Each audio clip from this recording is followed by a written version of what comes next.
This is Lake Mead. Formed by the Hoover Dam, it is the largest reservoir in the southwestern United States. It supplies water to millions of people.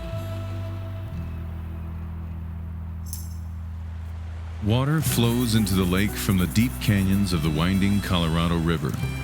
The 1,400-mile-long river is a vital water source for 7 U.S. states and 2 Mexican states, 11 national parks, and is a vital source for some 40 million people in the U.S. and Mexico.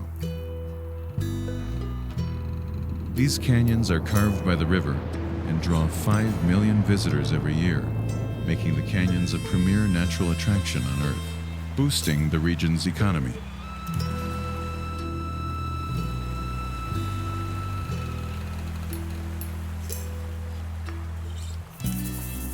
Lake Mead begins where the Grand Canyon ends, but something's changed.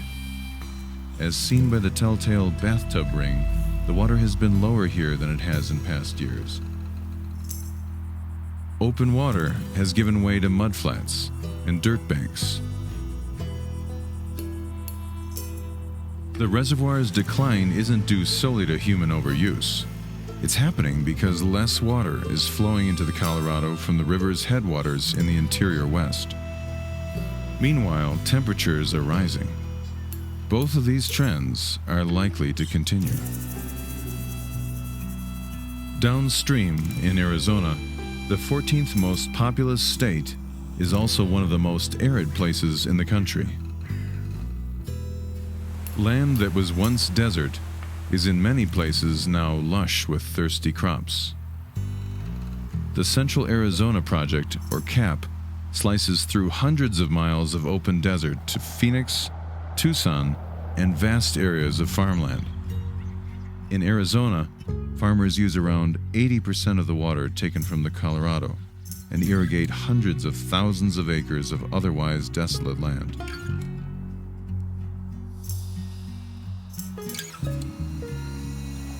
However, there is other competition for this resource as well.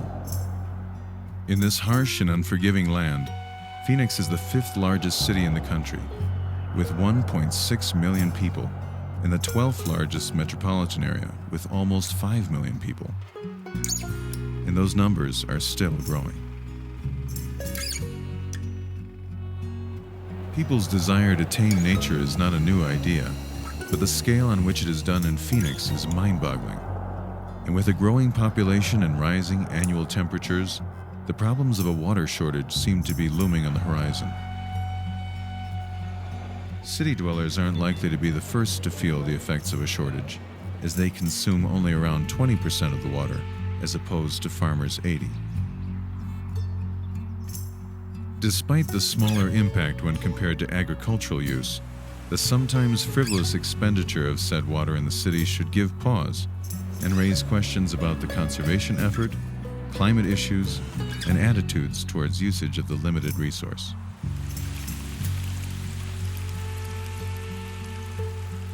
The 2 giant Colorado River reservoirs, Lake Mead and Lake Powell, can store more than 4 years of the river's flow.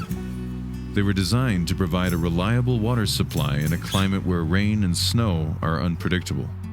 But since about the year 2000, the flows in have been getting smaller.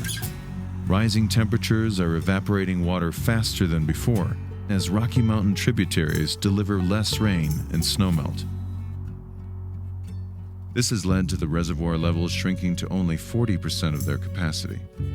With a warming climate and growing population, the need for this water and its availability are reaching a crossroads as they head in opposite directions.